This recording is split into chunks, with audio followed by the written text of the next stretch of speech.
Good morning, everybody. We're going to get going. All right, so welcome to the second annual Canadian Glazing Conference. We're very, very happy to be here, obviously put on by Fenestration Canada. My name's Terry Adamson. I'm the Technical Director with Fenestration Canada. I'd like to take a minute to thank our sponsors. Very, very happy to have so many sponsors this year. A lot of great companies supporting us, some new ones that we've not seen before. So that's really a positive thing. We're getting many new suppliers supporting us. So I'd like to thank Sherwin-Williams, JSA Machinery, TBP Converting, Guardian Glass, Pref ERP Software, ScreenCo, Leighton Consulting, Vicone, Opera, INT Machinery, Servitec Fusier, Bilco, Batera, AdFast, and Glass Canada. Again, thanks to our sponsors. Very, very appreciative of their support of us. Restrooms, if you need them, right, left, right. And if you're a female, right, left, a little further right. So they're down there, past the elevators. Please mute your cell phones for me if you could. We're recording all of our sessions, and of course we're recording today. So when we do questions during the presentations, Adrian will have a microphone, and please make sure you get the mic before you ask your question so that we get it recorded. The entire day's content will be on our website, recorded probably within about a week it takes us to do that. If you're looking for Wi-Fi, it's the Civic Hotel, and Connectify is the password. Okay, so where am I here? Okay. Our FenCan team, happy to have our team here with us today and this week. We've got some more activities later in the week in Winnipeg. So I don't know who's in the room, but Stéphane Labelle is our executive director. Make sure I get everybody. Lane is operations manager. Lane is Adrian equated it to herding cats. If she wasn't here, we'd all just be running around all over the place, not with any real coordination. So appreciate all of Lane's work. Lee Richer is our member services. He was out at the registration desk. Who else have we got here? Adrian Edge, our codes regulatory director. Adrian's going to be talking tariffs today, a topic everybody loves to chat about. Rich Porreco right here. Jeff Makamoto, where's Jeff in the room? He's out and about. He's the cat that we're trying to herd. That's right. Yeah. Cam Drew, somewhere around here as well. Cam just joined us. Cam was Fenestration Canada's president in the past term. He's joined us now on our team. Isaac, who's our money man, he's around here somewhere. The guy that you always want to make sure that you're friends with when you're in a company. And Mario, our IT guy, who keeps everything running for me so that we can show and present all of our content to you guys. So thanks to those guys on our team. Very happy to be here with everyone today. So we're going to start this morning with just a couple of updates. Where's my man, Brent Friesen? Where's Brent? So Brent is our commercial chapter chair, and he's just going to do a bit of an update on the commercial chapter. So microphone. Thank you. Make sure it's on. Nope, push the, nope. Where do I go? Right there. Got it. Thank you. Hello, everybody. Oh, that's nice and loud. My name is Brent Friesen. So I'm the former owner of Baywest Glazing, Acro Aluminum. I'm no longer with them. Currently working on developing some automated window operator. I'm also the chair of the commercial glazing chapter at FenCan. I was thinking about, I was involved with the commercial chapter, and it's really been a great resource for being better at my job. I mean, for example, Luxwell did a fantastic presentation on vacuum insulated glazing, a product I wasn't familiar with, and recently, it was like the next day after that meeting, one of my project managers was having troubles with adapting a curtain wall system to triple glaze. I got in touch with Art from Luxwell. A couple days later, I had a quote, and we were able to provide it as an option for the job. And, it just was great service for our customer. Another example I was thinking about shortly after Adrian's presentation on contracts and kind of issues that were addressed there, I was talking with one of our labor subcontractors, and he was just like a great installer, but had never interacted with a contract before, and was like, Brent, what's even going on? I said, hey, you should watch this video. There's, great presentation, just like identifying some things. And it just gave me resources that I didn't have before. So, it's been a really worthwhile kind of a year of meetings. We're focusing on education and resources for people. And then also, again, it's tough to get to know each other very well on a Zoom meeting, but we attempt. So there we go. I mean, it was a successful year. After the first year, we got about 50 members in our commercial chapter. Some sessions for me were Adrian's session on the contracts, vacuum glass presentation by Luxwall, embodied carbon, EPD information, staying in the loop at events, all happening in the commercial glazing space. So our goal with our monthly meeting is to build a community of glazers and suppliers. We do that through education sessions, networking, and updates. With online format, we're focusing on the education side. We're looking for people to join. If you care about the glazing industry and want to get involved, it's been a great organization. And please talk to myself or Rich or any of the FenCan guys. And lastly, as a volunteer for FenCan, I've been really impressed. Their staff has been great to work with. I have a lot of respect for the guys and the team that we're working with. So I just wanted to say thank you. And it's been a pleasure to be involved with it. Thanks. All right. Thanks, Brent.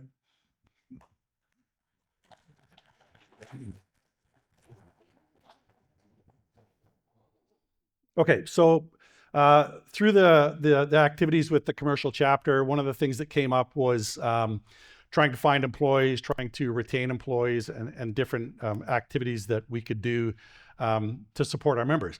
So we created a glazing glass recruitment committee, something like that. So Paul Warltier from Competition Glass and is Otto here? Otto from Garibaldi, they co-chair that group. We've been really active, quite a few things happening, and I'll let Paul update you on that activity. Paulie?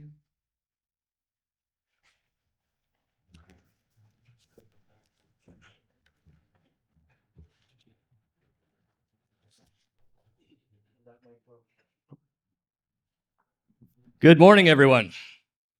Good morning. So as Terry says, my name is Paul Warltier with Competition Glass, based out of Kelowna, BC. We are a commercial glazing contractor.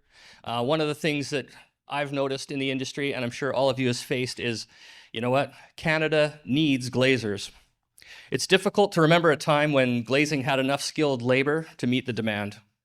We hear time and again that the commercial glazing industry needs to generate interest, recruit the next generation of glazers, glass fabricators, CAD designers, facade engineers, project managers, and other glazing professionals. Awareness is our number one issue.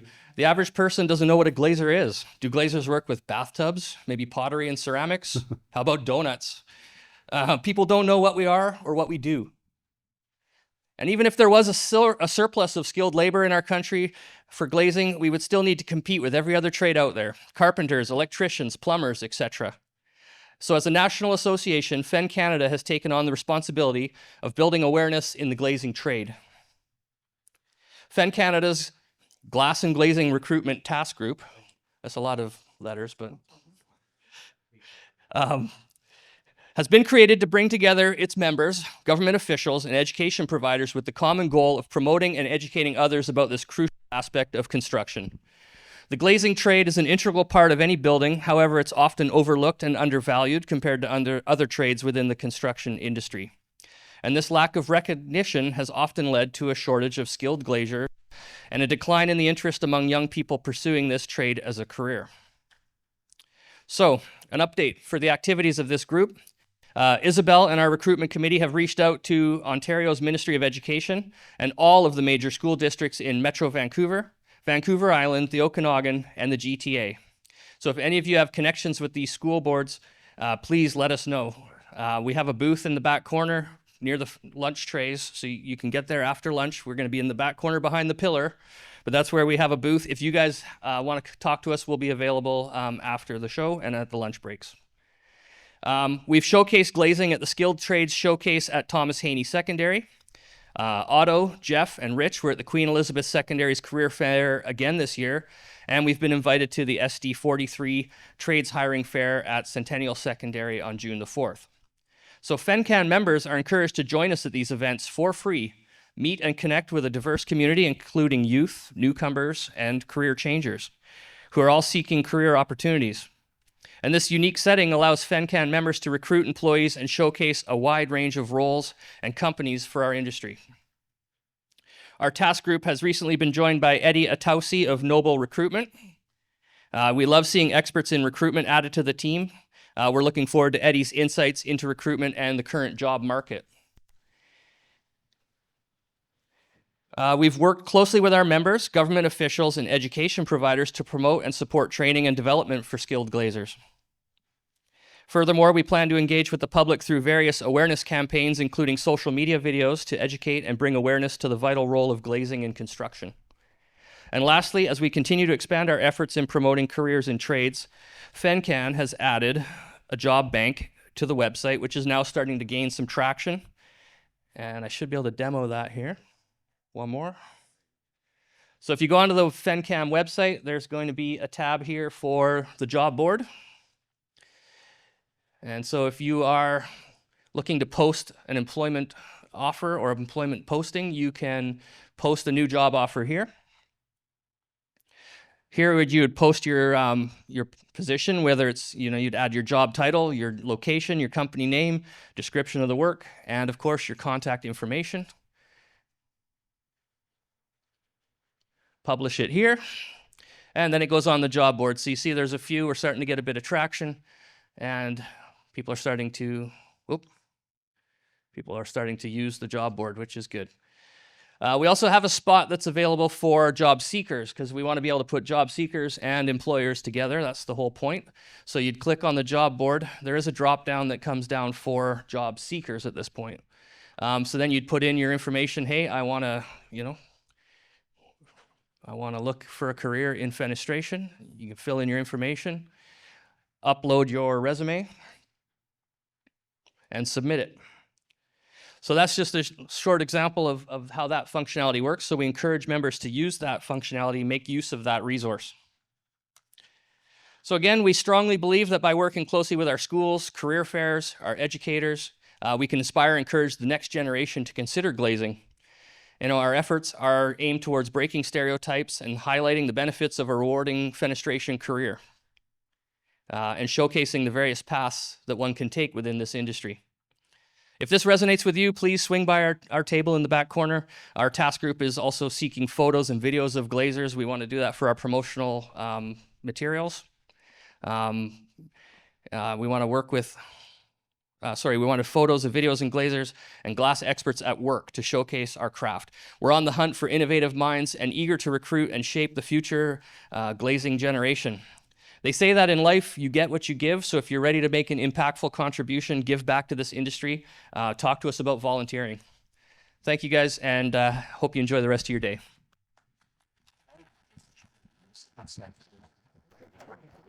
Thanks, Paul.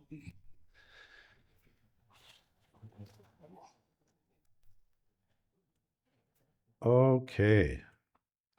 So we were at, I joined Jeff and Otto, I can't remember who else, was it just us, at the Cloverdale career fair about 18 months or so ago, something like that. And it was really interesting watching students, 15, 16, 17-year-olds, and a suction cup on a piece of glass, and how cool they thought that was. It was really interesting to give them sort of a tactile feel for glazing. So that's been some great work, and we're working hard to try and expand that activity. Okay, so we're going to continue. Just a quick recap of what today looks like. We had the two updates from Paul and Brent. Jonathan Layton is going to be joining us talking about something very interesting that's very, very close to launching. I'm going to leave that to him to lift the lid on that. And then Art Huard is going to be talking with us about vacuum glazing. Brian Hubbs is going to be joining us this afternoon from RDH. Adrian is going to be talking about tariffs, because we could not talk about tariffs at this event. And then Murray Frank's going to be joining us towards the end of the day to talk about his work on earthquakes and the impact of earthquakes on fenestration systems. So give me just a couple of minutes because Jomo just got here and just gave me his presentation. So it's going to take me a second to load that. But Jonathan, Jomo, where are you? Come on up and we'll get you going. Just speak amongst yourselves. All right. Good morning, everyone. Our next speaker, Jonathan Layton, is the leader at Layton Consulting here in Surrey. Since joining, Layton has actively supported Fenestration Canada, sponsoring and exhibiting at various events. A commitment to support the fenestration industry keeps Jomo and his team very engaged at FenCan. Part of the engagement has been their work on size-specific fenestration energy performance. That work is close to launching the new Fenestration Canada size-specific thermal calculator that Jomo is going to talk to us about today. Please join me in giving welcome to Jonathan Jomo Layton.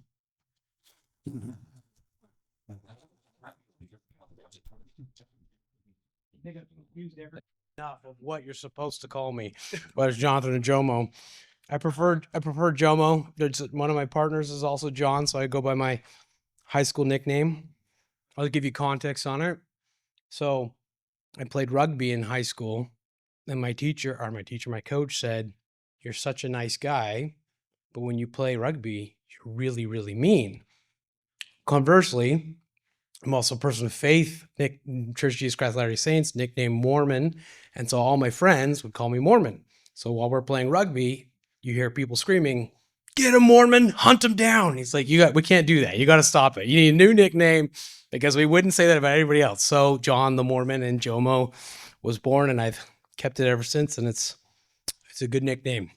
I also have to apologize. I'm overcoming a cold, and I guarantee there's some spelling mistakes in this report because I wrote this while I was hacking up a lung. So glad to be here.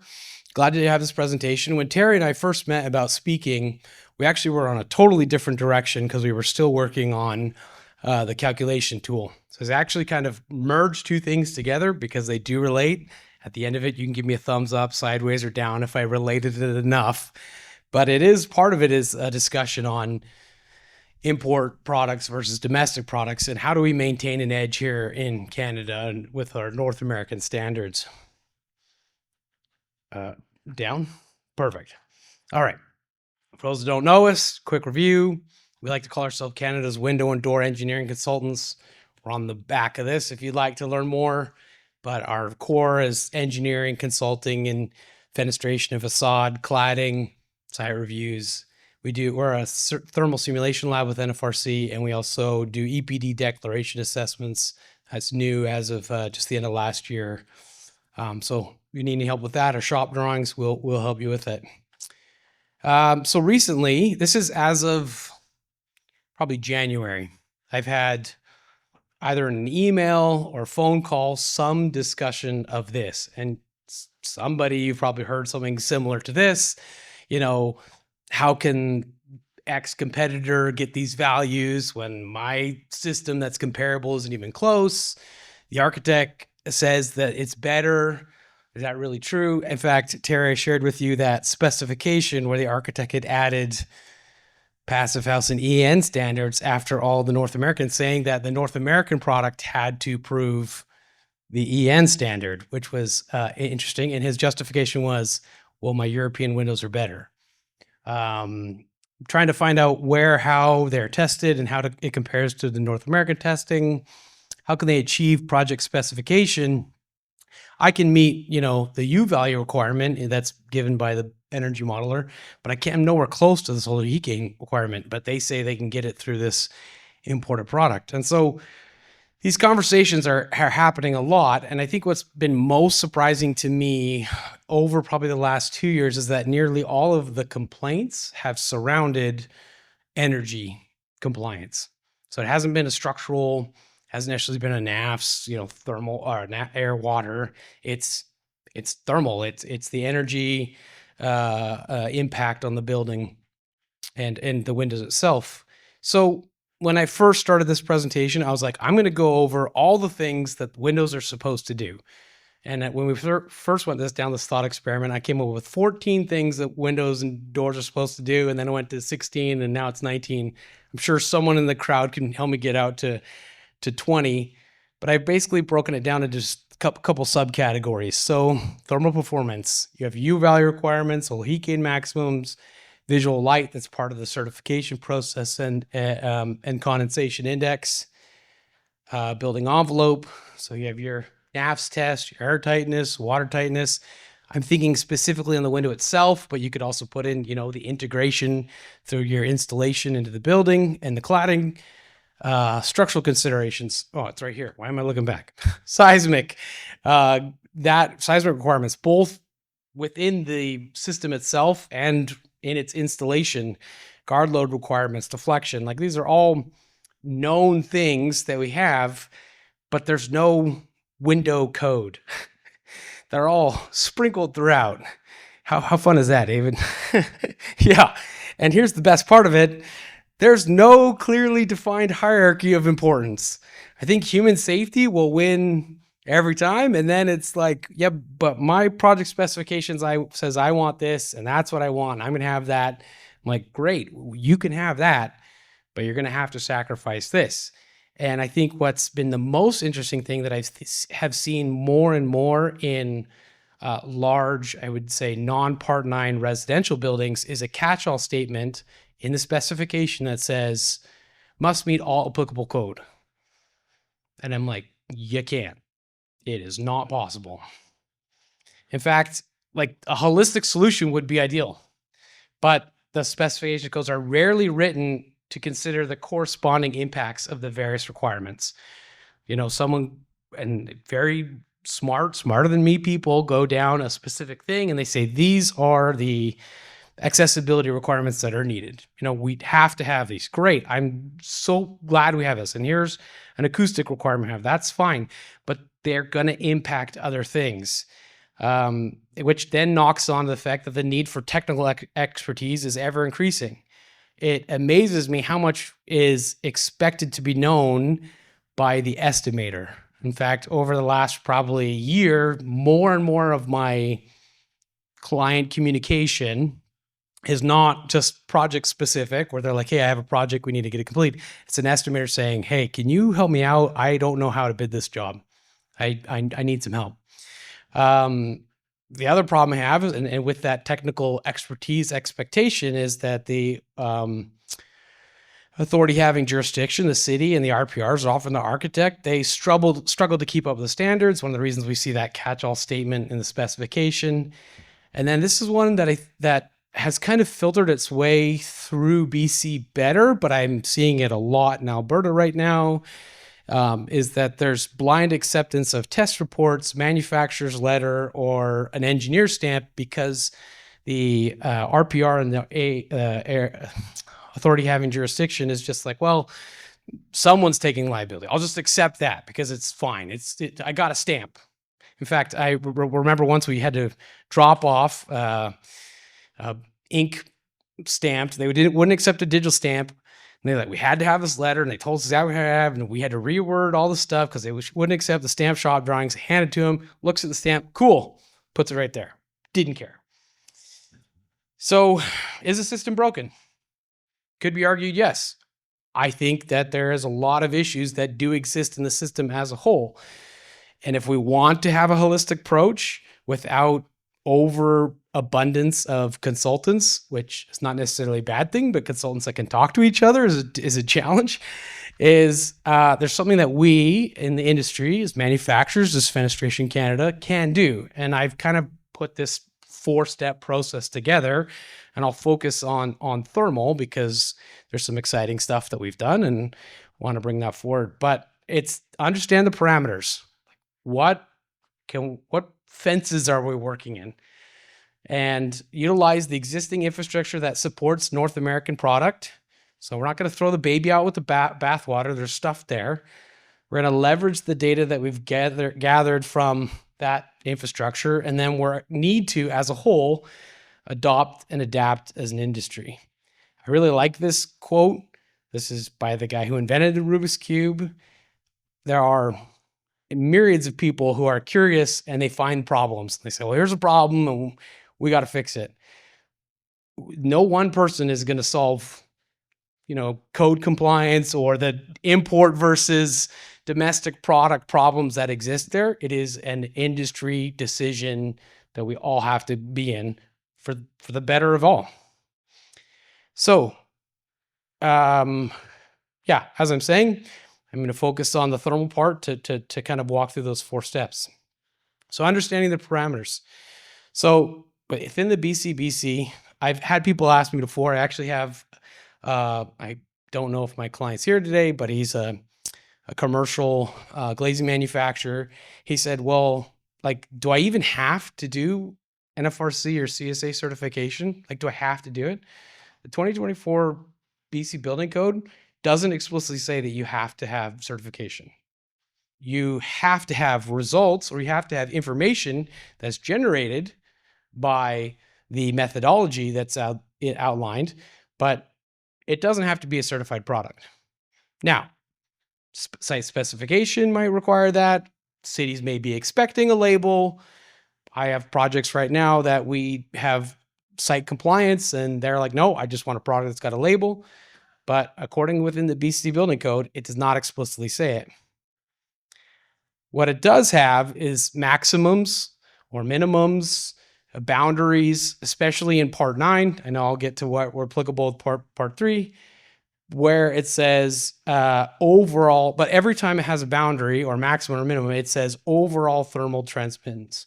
So translation, it's not simply the labeled certified values. For those that have never worked in it, which I think they all have, but those certified values are based off standardized sizes. These are harmonized between NFRC and CSA. So it's not what you're putting into the building. It's not the same configuration, not the same sizes. It's a comparison size between like products. So people, like what it was designed for, could pick the best product that they could arguably afford and achieve for the performance of the building. So the current BCBC does not adequately address the risk of overheating either, due to the nature or the relationship between solar heat gain and the window to wall ratio. So I think have all been in this industry long enough to know of buildings that have had overheating issues. And this is actually a line from a lawsuit on a recently completed tower in Vancouver. Now, we were on this project, but we did not do the windows on this project. We did specialty glass, but I got the lawsuit and I was like, man, I've never been so happy that they chose a cheaper engineer. But what's interesting about this is they put the project specifications that was written by the architect were met. They provided a high solar glass. One of the reasons we didn't get the project is because I told them not to do that. And it didn't matter that they met the project specifications. That didn't matter to the lawyers. They deemed the window manufacturer as the reasonable man. You should know what your product's performance is and what it's going to do. So irrelevant of the architect. And then to put that, although the BCBC doesn't, the National Building Code does have consideration of that. And as we see here, for any tower that you're going to build, your maximum is 0.26. I know this was proposed wording. Is this? Not in yet. Not in yet, but it is coming. We're in a black box period. Okay, we're in a black box period. But what's important to know is that because there's minimums or maximums or however you want to set, the expectation for you to know what those numbers represent, how they are going to interact with the building, the HVAC system, the room, comfortability for the unit, because those are in there, you have to take that on. It is an expectation now for the industry. It is not a simple metric of like, sweet, we met that, tick box, we're done. So how applicable is this to Part 9? We go over to Part 10, energy, and In 2012, there was this wording, the BCBC 2012, where this has existed. This is the third time in the building code that this 1A and B have existed.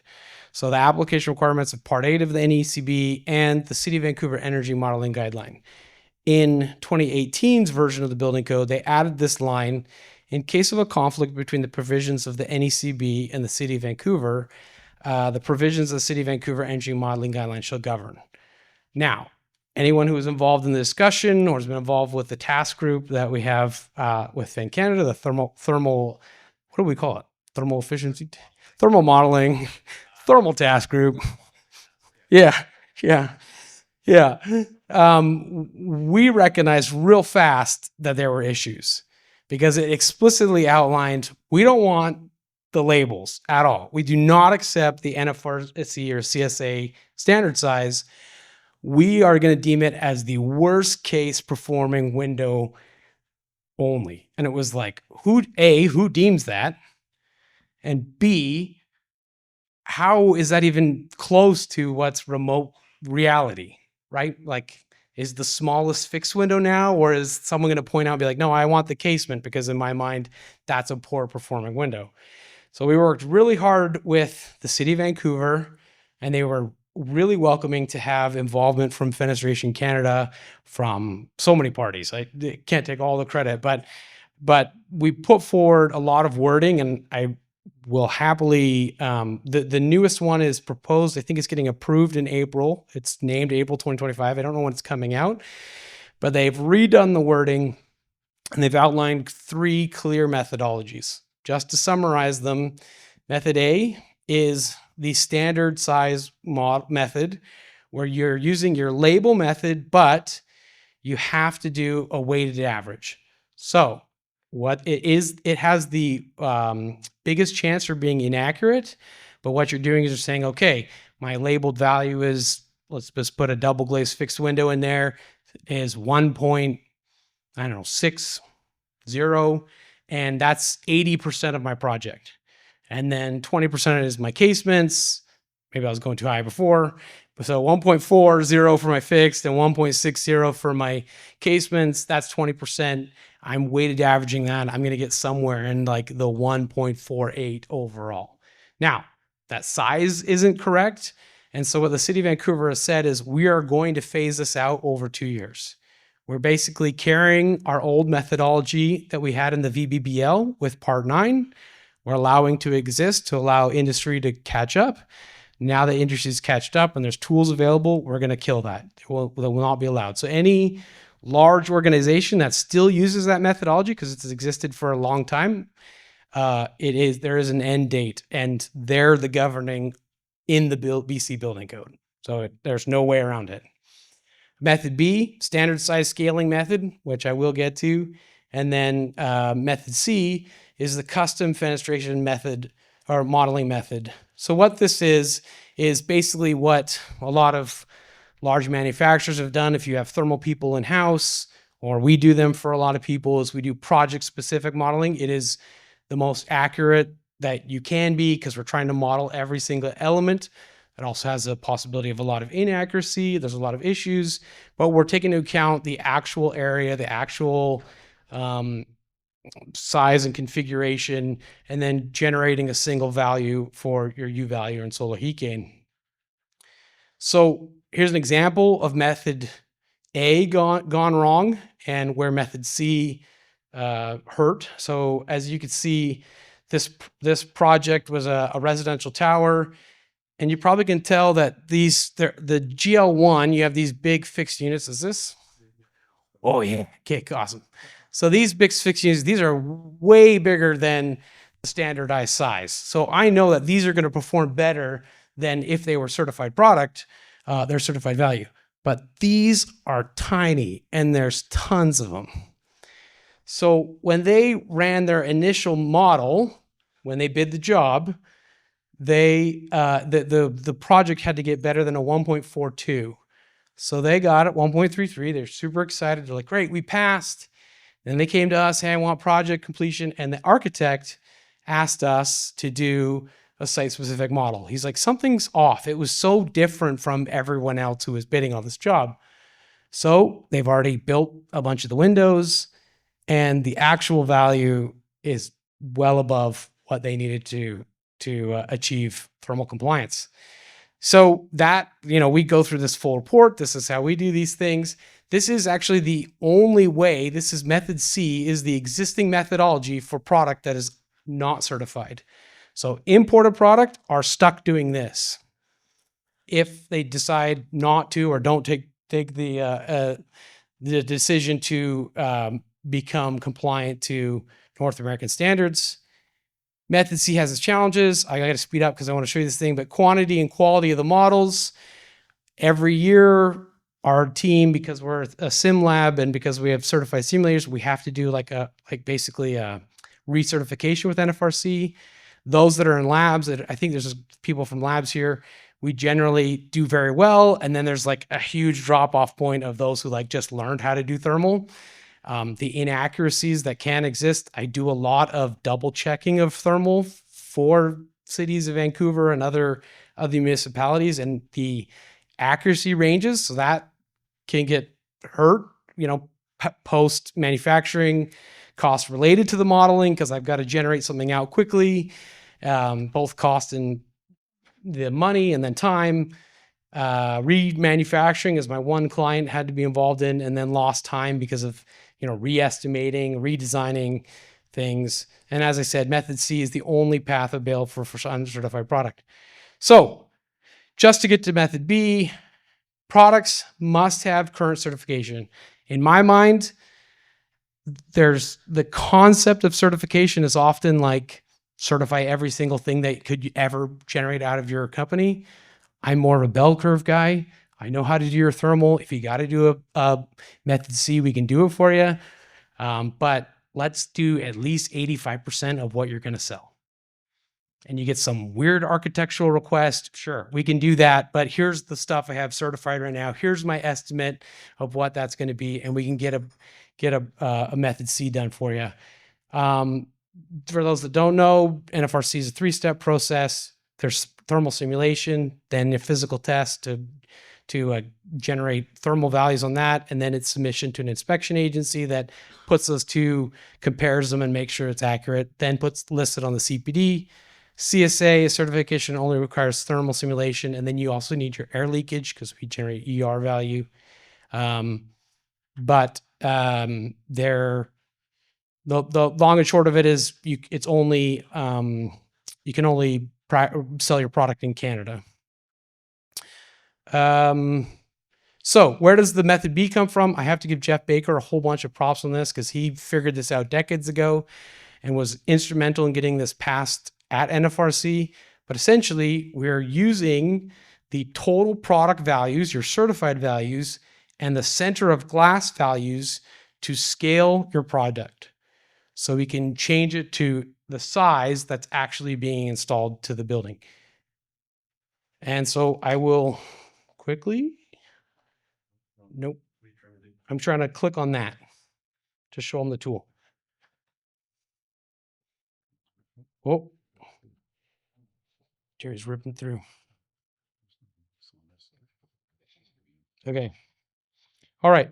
So real quick, the approach of this is to be able to generate a report at the end.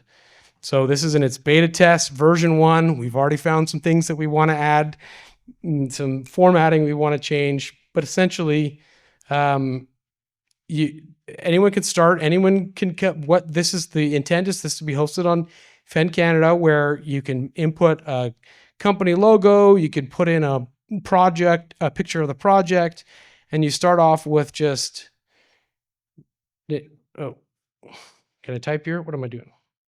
How do I click it, Terry? Oh, there we go. You talk. All right. Put in a name there, Terry. So you put your name of the project. Best Windines. Awesome. What do you want? We got the best Windines. All right. So then you put the address in. Let me tell you about my tariffs. So yeah, that's great. So you put in your address. You put in a manufacturer. You can add as many. So if you say you're a person who's bringing in several different products from several different manufacturers, different dealers, you can put in as many is you're trying to get the full building's information for fenestration products in one.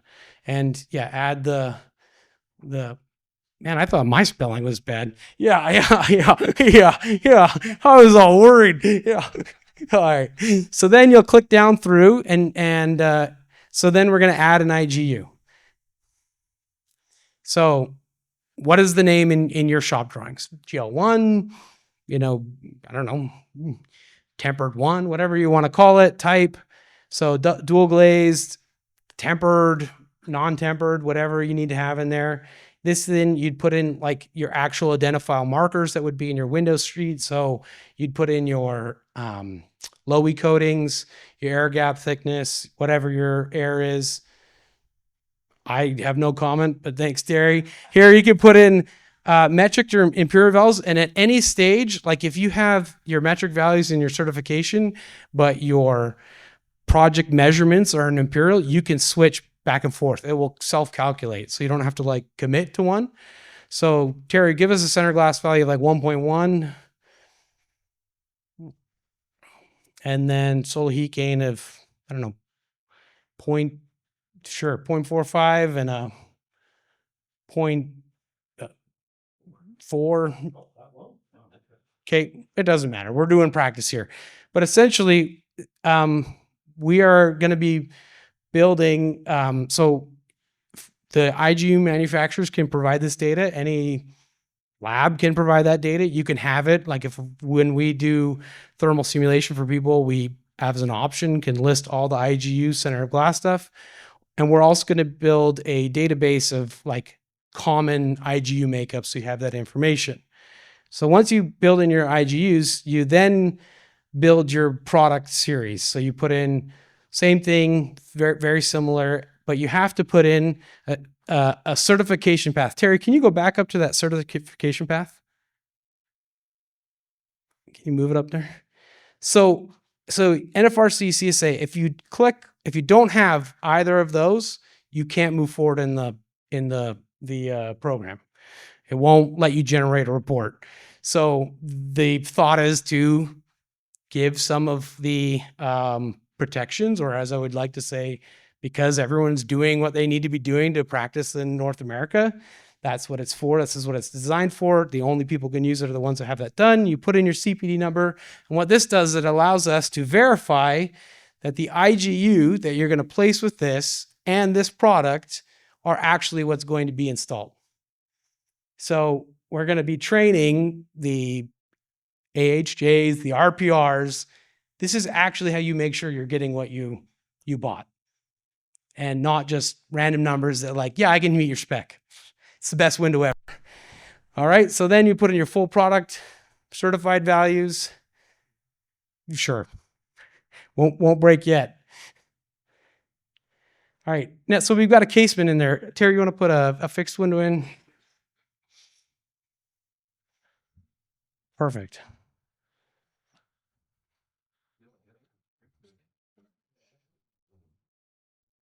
And this works if you slide all the way down on the type. We also have window wall. We have curtain wall in there. We'll have all of the certifiable types that are in there.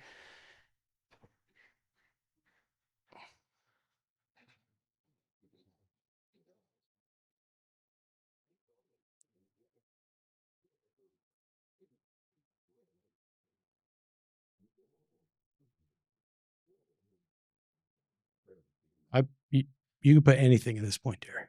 You got it. Yeah, great. Add it. Perfect. Okay, now let's go to geometry.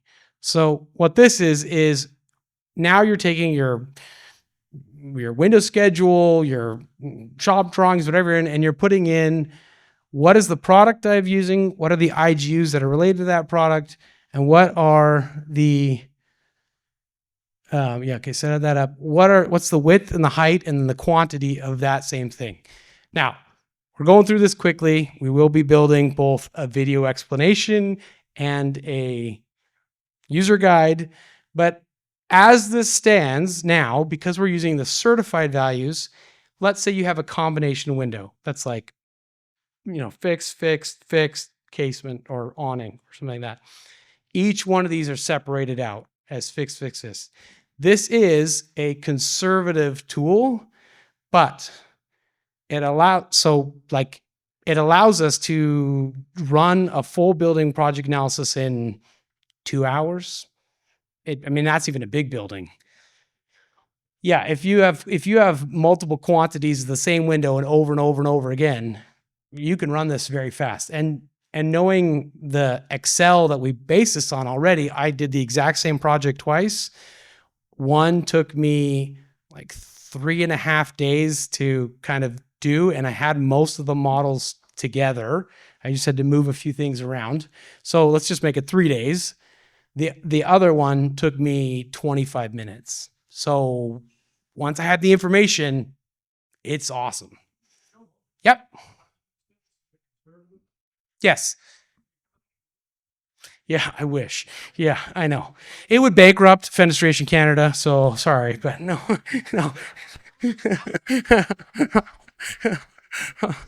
I live in the wrong province. No, I'm just kidding. Yeah, the reason it's conservative is because we're using the certified data. So what I mean by that is you have mullions that are going to be a shared mullion. In this, when the fixed are different sizes, they're as a full mullion on both sides. So you are going to have some negative effect when you have a lot of combination. But keep in mind that's spread over the whole, ratio of frame to glass. So it's as close as we can get and as fast as we can get. That's also why I say certifying 85% of your product. You run this analysis, it spits out a report. You're below the threshold that you need to hit for your product. Great. I don't need to be that accurate. I think the number one thing that we got most frustrated with in our beginning conversations was, what is accuracy? Because at the end of the day, none of us can go up to a window and tell the difference between 1.41 and 1.39. It's never going to happen. So that's essentially what the purpose tool is.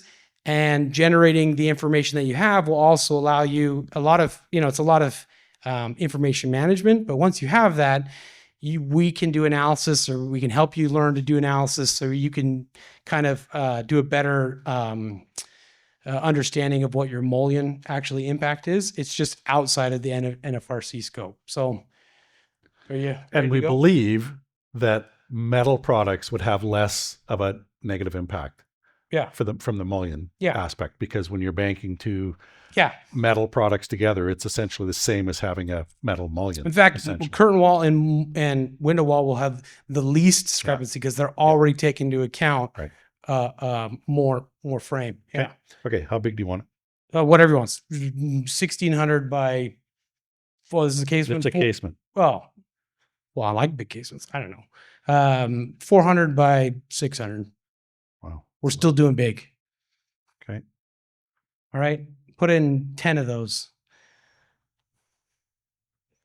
Is there a plan to adapt to stick build curtain wall as non-NFRC? Yeah. You still can certify. That's the thing. You can certify. The conversation I have with my client is why do I have to do certifying? Why do I have to do NAFs? I'm not applicable. It is valid information. That information is so good, and it allows I'd say from Leighton's standpoint, to assist you, or allows you, if you want to manage all your information, to really make good decisions, and also add it to your submittal package, so that when you're competing with import products, you're like, hey, here's all the things that come with being North American compliant. Am I playing in the same sandbox? Because right now, what I see with a lot of product that arguably doesn't need to get it, their best claim is, well, ours is better. We're North American. We know the industry. Cool. There's also really good European. There's really good Asian product. We need to use the identifiers that exist.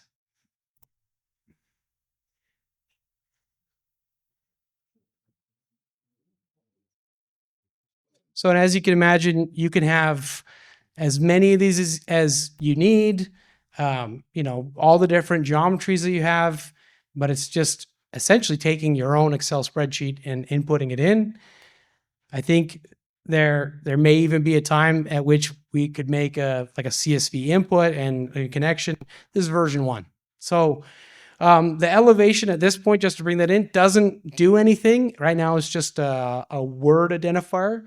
There is something that we're talking about where we can split the overall calculation by elevations so that as an informed manufacturer, you can say, hey, I know you really want to get this overall value, but your south exposure has got a really high solar heat gain. And I'm compensating for the rest of your stuff, and I'm worried. And I don't like what you're doing. I know this happens because I've been to a job where it got so hot in there that they put a film on the outside and it melted their neighbor's pool furniture. So I know it happens. Now, where are we at? We are ready to show a summary. We're ready for the PDF. Not quite. So there's Oh. summary. So here's a summary where it basically takes in, if you could have 50 different fixed and 20 different casements, but it will grab them all and put them all together, and it will give you, oh, you did an invalid, you broke it. I broke it? Did you How put? did I break it? I don't. I don't see it. Is there something in there that's not right? I am not sure.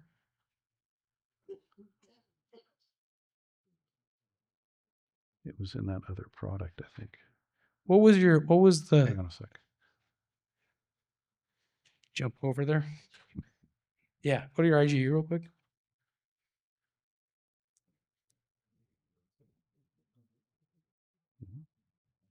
Yeah, that's fine. Update it and then go to. Obviously, we're picking numbers out of an air, so. I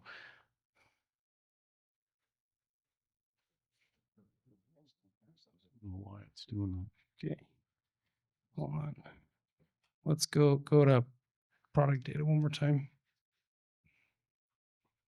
That's not fixed. Do like 0.35 or something. On the yeah BT? on the sleek game. But like I said, it's beta version. We're still having this come out.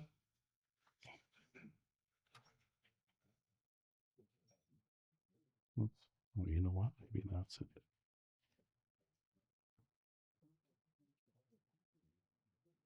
All right, then Let's see if that fixed it. there we go. There we go. Okay, so it's going to accumulate all your different the scaled value for each and the amount of each. So do the percentage, just doing it all in the background, and it's getting you a total area for all your product, and then a total U value, total heat gain for the entire fenestration on the whole project. Now let's spit out this report.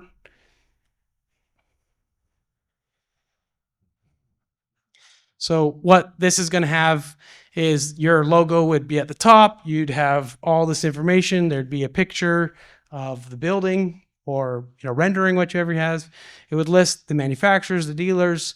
It will list all your IGUs. It will list all the products that are actually used.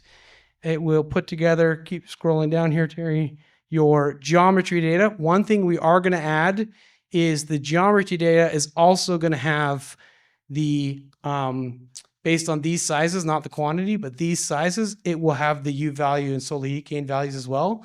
The reason why we're going to put that in is because NFRC has a tool where they can scale, but one size at a time. Whereas we've created this tool to put it all together, exact same math.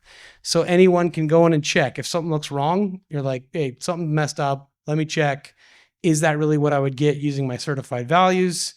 And then at the end of it, it will give a summary, just like it had before, everything, and then your totals. And that is what you're looking to provide.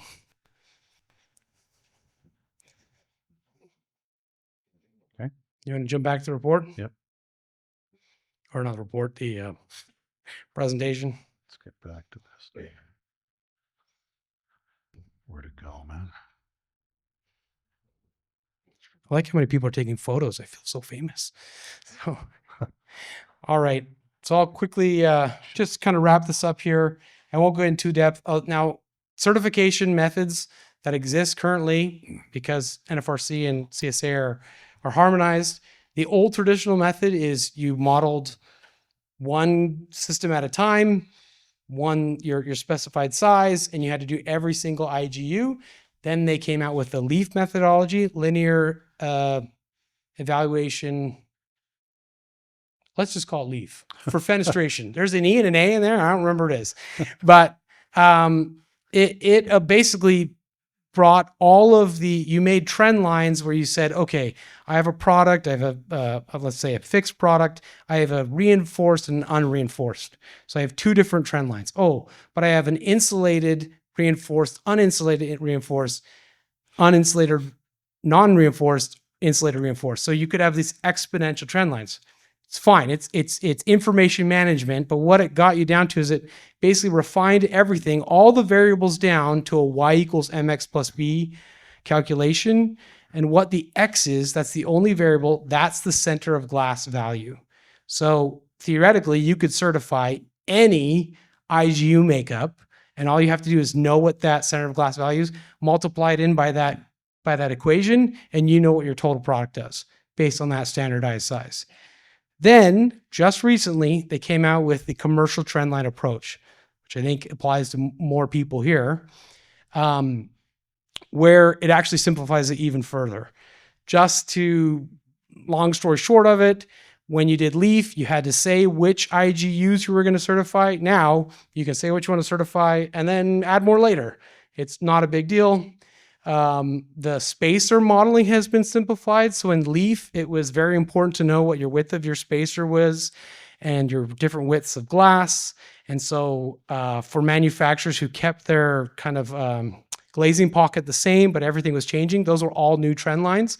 Now, as long as it fits the same glazing pocket, it doesn't matter. Your width of glass and your spacer is all simplified to different, a high and low spacer for U values, and solar heat gain, and then there's 4 different spacers, and they're just like a block of material that we're told this is what the value we have to use when you use condensation index. Oh, sorry, thank you. This one. Yeah. All right, and then so simplified some of the frame product grouping. Like I said, reinforcing frame cavity, sightline of glass, that's what will bump you into different trend lines. Glazing layers, nominal IG accommodation, as I said, fitting in that same glazing pocket. Interior surface low E only matters for CI. So your U value now is not calculated considering separating by interior surface low E. Still taking into account grids, dynamic glazing, and spacer systems, but it's limited to those spacer options. So as I said, you've got the 2, if you can see here, it's just a default high and low. Essentially what this means is if you don't specify, I have a particular spacer that I want to use, it's the Quanix, whatever, Super Spacer 2, you're just going to get the default high. And then if you say, I want to use this particular spacer, it just has to fit in that trend line and it's a certified product. So as I was saying, everyone look, ooh. So that's your boundaries for that. And then just to go to the CI tool, you have these 4, which I don't know many people are still using box spacers of these 2, but your composites, if there's any metal, if it's a warm edge space with any metal, it's just a block of this value. And then if it's like a composite, two material composite, it's this value. And that's what we use to generate CI. I can go down CI a little bit, but essentially it allows you to know it's way better than the CR. That was the old version that came out of the US. We've been using CI for quite a while in Canada, but it says, okay, if we assume a relative humidity in the unit and we know what the temperature is exterior, we can actually, or the temperature, the winter design temperature and the dew point temperature, we can actually determine whether our product, we do the cross of these. And so we've seen large towers that have essentially said, here's what my relative humidity is. Here's what my winter design temperature is. In Toronto, we did one of these, and the appropriate product is this. This is awesome because now we're not troubleshooting condensation issues. We're going and fully knowing you're good. And then when someone says, it's -32 and I got condensation, Awesome. We were asked to design to -25. So that is essentially it. Get in touch and ask me questions. Questions for Jomo?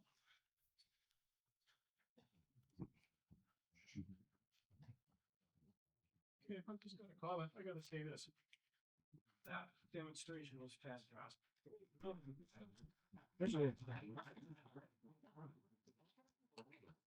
And thank you for eating one station. Yeah.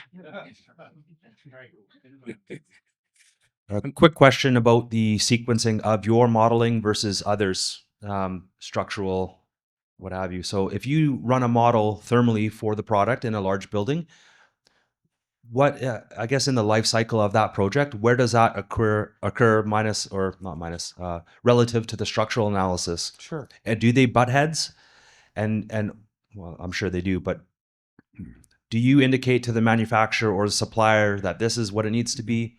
And then they have conflicting data from the structural engineer that says this is what it needs to be if the structure and the thermal don't meet in the middle. Yeah.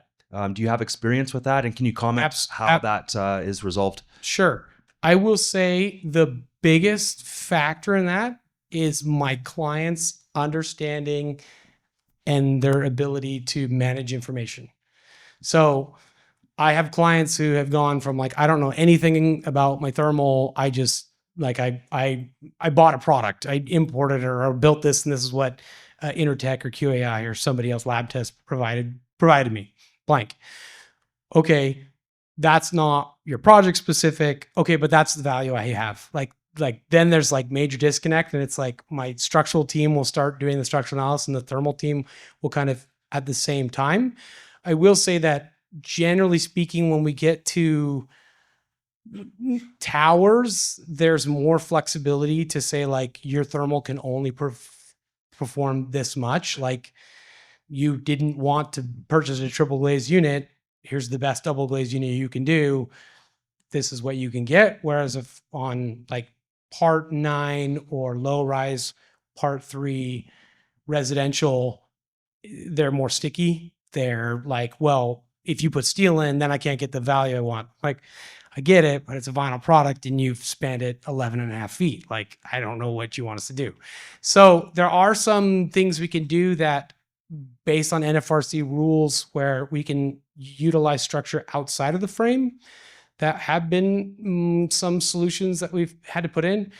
But at the same time, it's like your values are as true as we can make them to the rules that we have. You are now playing in a realm of like, you've added steel to the back of a mullion. Like it's going to have an effect. It's not a requirement to model it as per NFRC, so, or CSA.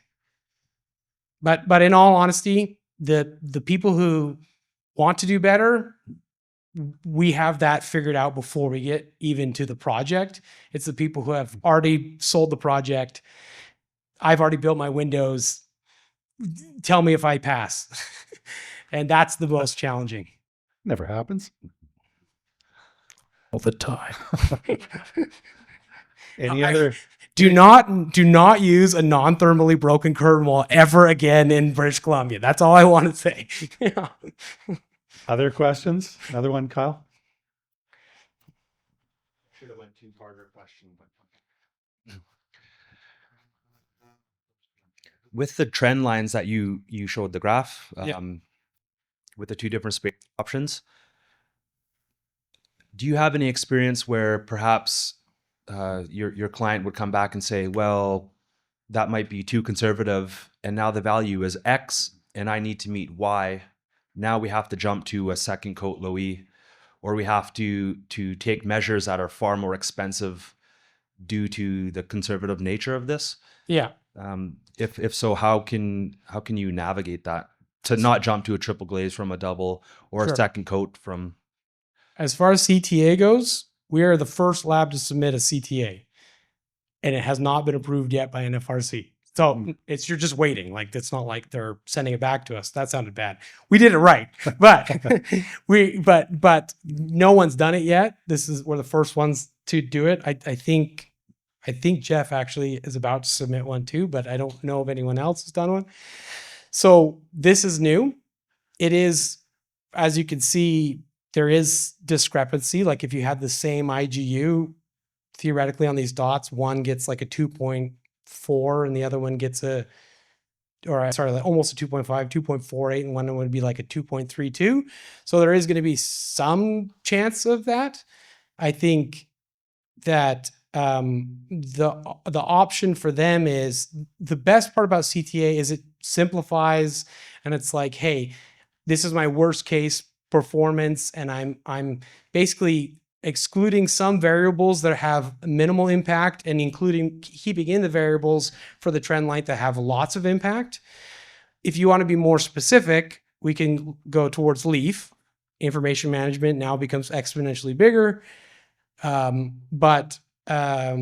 Or we can say, hey, I'm fine having this worst case scenario, but I also want to certify this spacer. And we can do that in CTA to try and we can pull back in variables that you want to try and eliminate. So yeah. Eliminate discrepancy. I dropped a word, sorry. Other questions? Right here. Thank you. Just wondering, I know this calculator is geared towards method B for City of Vancouver energy modeling guideline.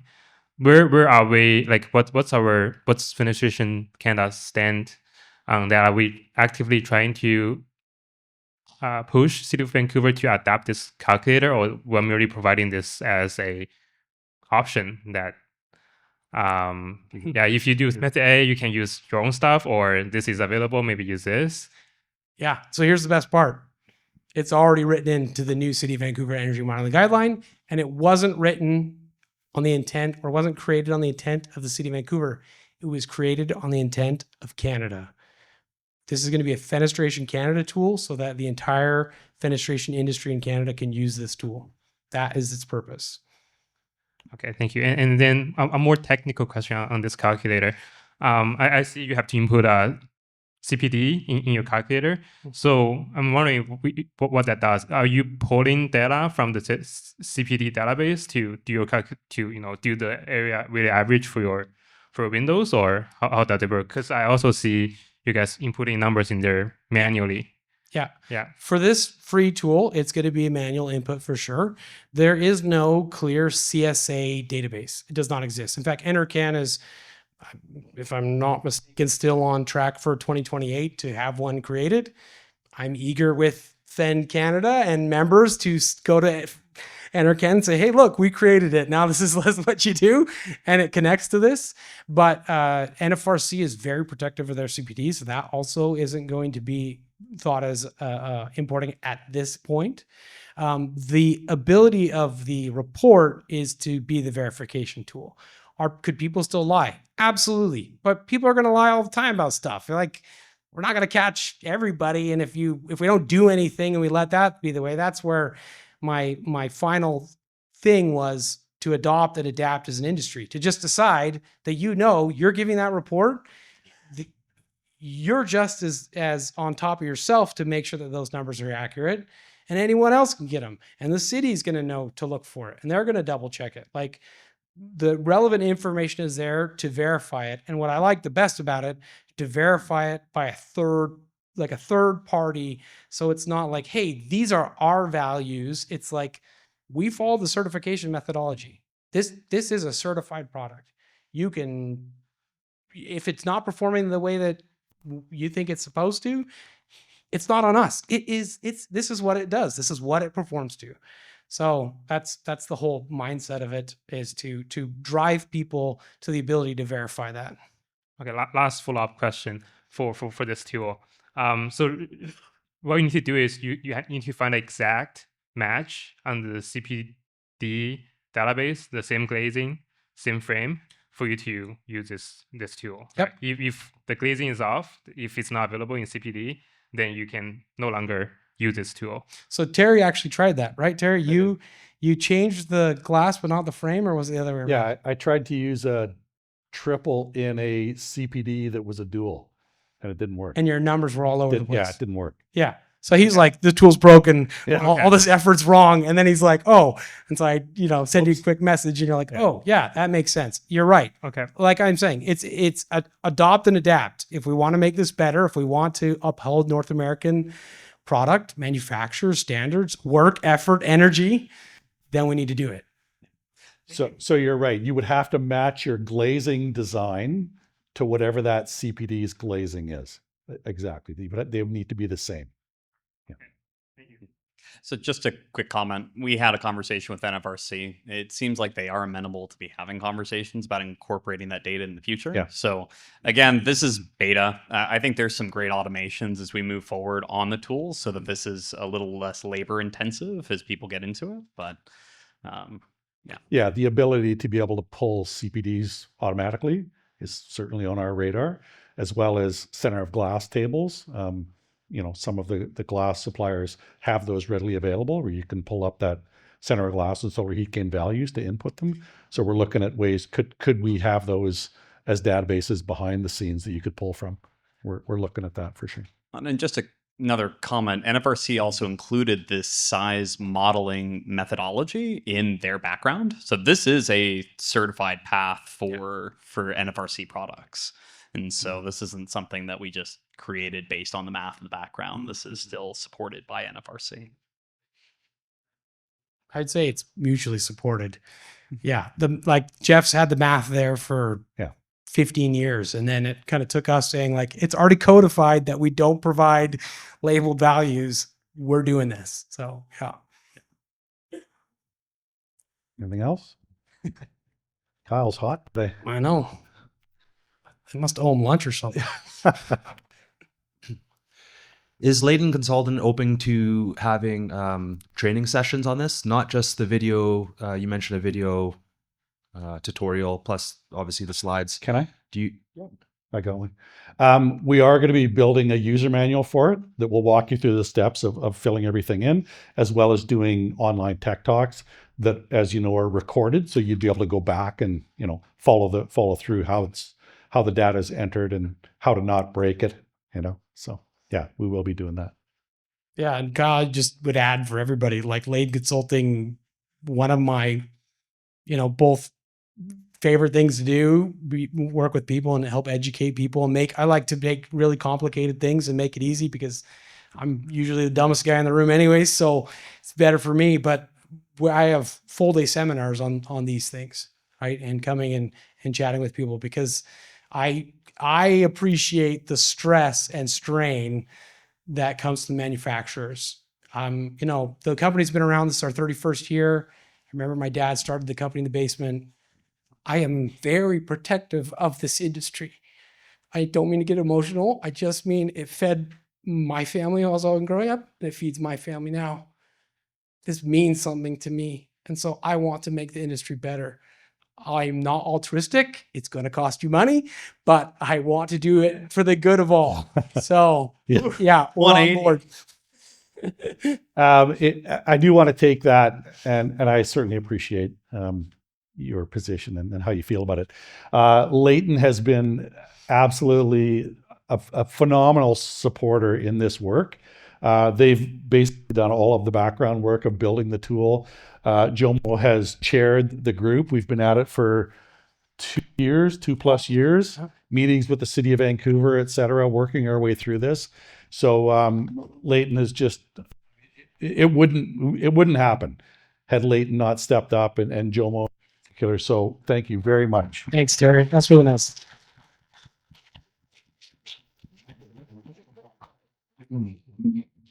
Any other questions before we call it?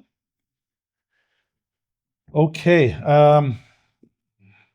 We are victims of our own success, I see. So apologies for not enough chairs in this room.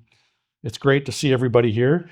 When we break, after the break, not yet, but when we do, we're going to play music and it'll be like musical chairs for you to truly. We're sorry we don't have enough chairs, but it's great to see everybody here and the success of this activity. Okay, where are we? There's 3 chairs right here.